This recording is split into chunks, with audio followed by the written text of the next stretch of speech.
Hi ಎಲ್ಲರಿಗೂ ನಮಸ್ಕಾರ. ಶಾಂತಿ cooking and health ಟಿಪ್ಸ್ಗೆ ಸ್ವಾಗತ. ನಾನಿವತ್ತು ಹಾಗಲಕಾಯಿ ಪಲ್ಯವನ್ನು ಮಾಡಿ ತೋರಿಸ್ತಾ ಇದ್ದೀನಿ.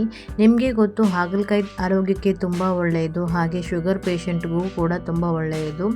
ಬನ್ನಿ ಹಾಗಿದ್ರೆ ಇದನ್ನ ಹೇಗೆ ಮಾಡೋದು ಅಂತ ನೋಡೋಣ. ಮೊದಲಿಗೆ ನಾನಿಲ್ಲಿ ಒಂದು ಕಡಾಯಿಗೆ 2 ಸ್ಪೂನ್ ಆಗೋಷ್ಟು ಎಣ್ಣೆನ ಸೇರಿಸ್ಕೊಂಡು 1 ಸ್ಪೂನ್ ಆಗೋಷ್ಟು ಸಾಸಿವೆ, ಅರ್ಧ ಸ್ಪೂನ್ ಆಗೋಷ್ಟು ಜೀರಿಗೆನ ಸೇರಿಸ್ಕೊಂಡು ಒಗ್ಗರಣೆ ಮಾಡ್ತಾ ಇದ್ದೀನಿ. ಹಾಗೆ ಇದಕ್ಕೆ ಒಂದು ದೊಡ್ಡ ಈರುಳ್ಳಿನ ಸಣ್ಣದಾಗಿ ಕಟ್ ಮಾಡಿಕೊಂಡು ಸೇರಿಸ್ಕೊಳ್ತಾ ಇದ್ದೀನಿ. ಹಾಗೆ ಸ್ವಲ್ಪ ಕರಿಬೇವಿನ ಸೊಪ್ಪನ್ನು ಸೇರಿಸ್ಕೊಂಡು ಚೆನ್ನಾಗಿ ಒಮ್ಮೆ ಫ್ರೈ ಮಾಡ್ಕೊಳ್ತಾ ಇದ್ದೀನಿ. ಕೆಲವೊಬ್ಬರು ಹಾಗಲಕಾಯಿಯನ್ನು ಕಟ್ ಮಾಡಿದ ತಕ್ಷಣ ಅದನ್ನು ನೀರಿಗೆ ಹಾಕಿ ಸ್ವಲ್ಪ ಉಪ್ಪನ್ನು ಸೇರಿಸ್ಕೊಂಡಿಟ್ಟಿರ್ತಾರೆ, ಯಾಕಂತಂದರೆ ಕಹಿ ಅಂಶ ಕಮ್ಮಿ ಆಗಲಿ ಅಂತ ಹೇಳಿ. ಆದರೆ ಆ ರೀತಿ ಮಾಡಿದ್ರೆ ಹಾಗಲಕಾಯಿನಲ್ಲಿರುವ ಅಂಶ ಎಲ್ಲ ಹೋಗುತ್ತೆ. ಈರುಳ್ಳಿ ಎಲ್ಲ ಚೆನ್ನಾಗಿ ಫ್ರೈ ಮಾಡ್ಕೊಂಡ ನಂತರ ಇವಾಗ ಇದಕ್ಕೆ ನಾನು 2 ಕಟ್ ಮಾಡಿದ ಹಸಿಮೆಣಸಿನಕಾಯಿನೇ ಸೇರಿಸ್ಕೊಳ್ತಾ ಇದ್ದೀನಿ. ಹಾಗೆ 1 ಟೊಮೊಟೊನ ಸಣ್ಣದಾಗಿ ಕಟ್ ಮಾಡಿಕೊಂಡು ಇದಕ್ಕೆ ಸೇರಿಸ್ಕೊಂಡು ಅದನ್ನು ಸಹಿತ ಚೆನ್ನಾಗಿ ಫ್ರೈ ಮಾಡ್ಕೊಳ್ತಾ ಇದ್ದೀನಿ. ಹಾಗಲಕಾಯಿ ಪಲ್ಯನ ನಾನು ಮಾಡೋ ರೀತಿ ಮಾಡಿದ್ರೆ ಒಂಚೂರು ಕಹಿ ಇರಲ್ಲ, ತುಂಬಾ ಚೆನ್ನಾಗಿತ್ತು ಪಲ್ಯ ಅಂತೂ. ಇವಾಗ ನಾನು ಇದಕ್ಕೆ ಚೆನ್ನಾಗಿ ವಾಶ್ ಮಾಡಿ ಕಟ್ ಮಾಡಿ ಇಟ್ಕೊಂಡಿರುವಂತಹ ಹಾಗಲಕಾಯಿಯನ್ನು ಸೇರಿಸ್ಕೊಳ್ತಾ ಇದ್ದೀನಿ. ನಾನಿಲ್ಲಿ ಹಾಗಲಕಾಯಿಯನ್ನು ಸಣ್ಣದಾಗಿ ಕಟ್ ಮಾಡ್ಕೊಂಡಿದ್ದೀನಿ. ನೀವು ಬೇಕು ಅಂತಂದರೆ ರೌಂಡ್ ಶೇಪಲ್ಲಿ ಸಹಿತ ಕಟ್ ಮಾಡ್ಕೊಳ್ಬೋದು.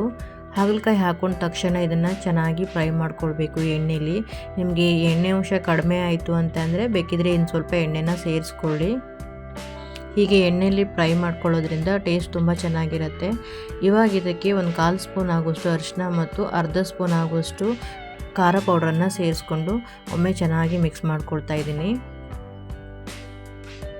ಇವಾಗ ಇದಕ್ಕೆ ನಾನು ಅರ್ಧ ಕಡೆ ಆಗೋಷ್ಟು ಲಿಂಬು ರಸನ ಸೇರಿಸ್ಕೊಳ್ತಾ ಇದ್ದೀನಿ.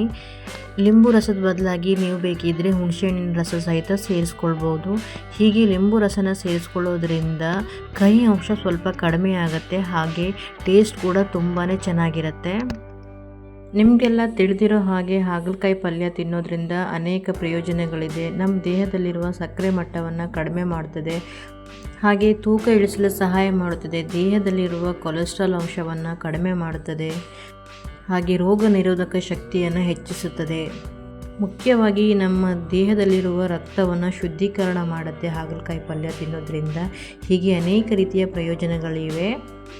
ಇವಾಗ ಇದನ್ನು ಚೆನ್ನಾಗಿ ಮಿಕ್ಸ್ ಮಾಡ್ಕೊಂಡ ನಂತರ ನಾನು ಇದನ್ನು ಬೇಯಿಸ್ಕೊಳ್ತಾ ಇದ್ದೀನಿ. ಸ್ವಲ್ಪ ನೀರನ್ನು ಸೇರಿಸ್ಕೊಂಡು ಬೇಯಿಸ್ಕೊಳ್ಬೇಕು. ನೀವು ಬೇಕು ಅಂತಂದರೆ ಮೊದಲೇ ಕುಕ್ಕರಲ್ಲಿ ಸಹಿತ ಬೇಯಿಸ್ಕೊಳ್ಬೋದು, ಬಟ್ ಆ ರೀತಿ ಮಾಡಿದ್ರೆ ಚೆನ್ನಾಗಿರಲ್ಲ ಅಂತ ಹೇಳಿ ನಾನು ಇದನ್ನು ಇವಾಗ ಕೊನೆಯಲ್ಲಿ ಸ್ವಲ್ಪ ನೀರನ್ನು ಸೇರಿಸ್ಕೊಂಡು 5-10 ನಿಮಿಷ ಚೆನ್ನಾಗಿ ಬೇಯಿಸ್ಕೊಳ್ತೀನಿ. ಹಾಗೆ ರುಚಿಗೆ ಬೇಕಾದಷ್ಟು ಉಪ್ಪು ಮತ್ತು ಒಂದು ಸ್ವಲ್ಪ ಬೆಲ್ಲನ ಸೇರಿಸ್ಕೊಳ್ತಾ ಇದ್ದೀನಿ ಇದಕ್ಕೆ ಕೊನೆಯಲ್ಲಿ. ಇದನ್ನು ಇವಾಗ ಒಮ್ಮೆ ಚೆನ್ನಾಗಿ ಮಿಕ್ಸ್ ಮಾಡ್ಕೊಳ್ಬೇಕು.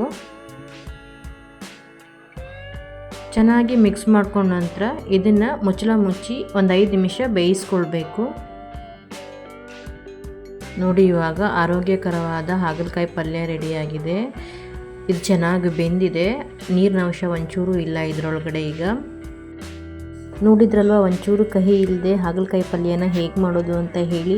ನೀವು ಒಂದ್ಸಲ ಈ ಥರ ಟ್ರೈ ಮಾಡಿ ನೋಡಿ, ಹೇಗೆ ಬಂತು ಅಂತ ಕಮೆಂಟಲ್ಲಿ ತಿಳಿಸಿ. ನಾನು ಮಾಡಿರೋ ಈ ರೆಸಿಪಿ ವಿಡಿಯೋ ನಿಮಗೆ ಇಷ್ಟ ಆದರೆ ಪ್ಲೀಸ್ ಲೈಕ್ ಆ್ಯಂಡ್ ಸಬ್ಸ್ಕ್ರೈಬ್ ಮಾಡಿ ಆ್ಯಂಡ್ ಸಪೋರ್ಟ್ ಮಾಡಿ. ಬಾಯ್, ಹ್ಯಾಪಿ ಕುಕಿಂಗ್.